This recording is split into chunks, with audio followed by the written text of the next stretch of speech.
राहुल भी लगातार हमारे साथ जुड़े हुए हैं। राहुल, सबसे बड़ी बात है कि इस बार चर्चा करनी होगी इस बीएमसी चुनाव में एआईएम की 4 सीटों पर जीत हासिल की है।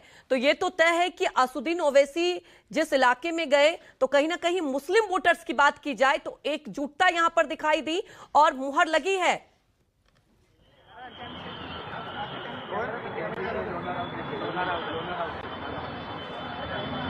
जी बिल्कुल, अगर हम एमआईएम की बात करें तो असदुद्दीन ओवैसी की अधिकतर जो सभाएं थी वो मानपुर, शिवाजी नगर, गोवंडी इस परिसर में हुई और उस परिसर में उनके सभा का साफ असर जो है वो अब देखने को मिल रहा है।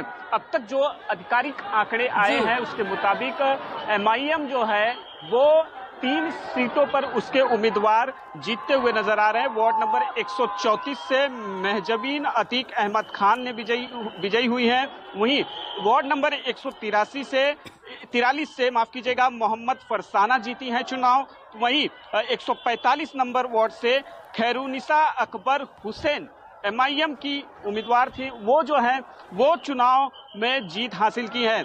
इस क्षेत्र में एमआईएम की जीत होना कहीं ना कहीं कांग्रेस के साथ साथ जो है वो समाजवादी पार्टी के लिए बड़ा झटका माना जा रहा है। जो मुस्लिम बाहुल इलाके हैं यहाँ पर, अगर इस क्षेत्र की बात करें तो ये मुस्लिम बाहुल इलाके हैं और इसी इलाकों को ओवैसी ने टारगेट करके जो है वो सभा अपनी आयोजित की थी और इसमें कहीं ना कहीं समाजवादी पार्टी के लिए ये उनकी इसका जो है नुकसान जो है उठाना पड़ रहा है। उस सभा के जरिए ओवैसी सीधे सीधे सपा, कांग्रेस, हालांकि उनके निशाने पर बीजेपी और शिंदे की शिवसेना हो या फिर ठाकरे के भाई हो, तमाम जो बड़े नेता थे वो महाराष्ट्र के वो उनके टारगेट पे थे।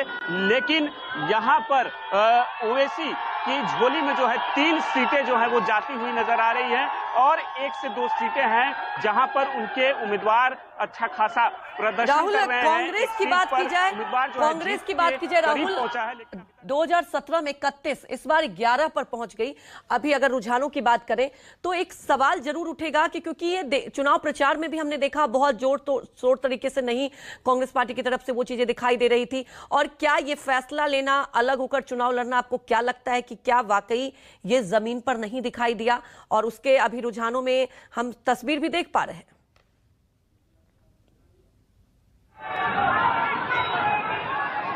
जी बिल्कुल, शुरू जब जो सीट शेयरिंग को लेकर बातचीत चल रही थी, गठबंधन का दौर जो गठबंधन पर बातचीत जो है वो शुरू हुई थी, तब कांग्रेस ने साफ कर दिया था अगर राज ठाकरे जो है वो अगर उद्धव ठाकरे के साथ चुनाव लड़ेंगे तो वो राज ठाकरे को कहीं ना स्वीकार नहीं करेंगे।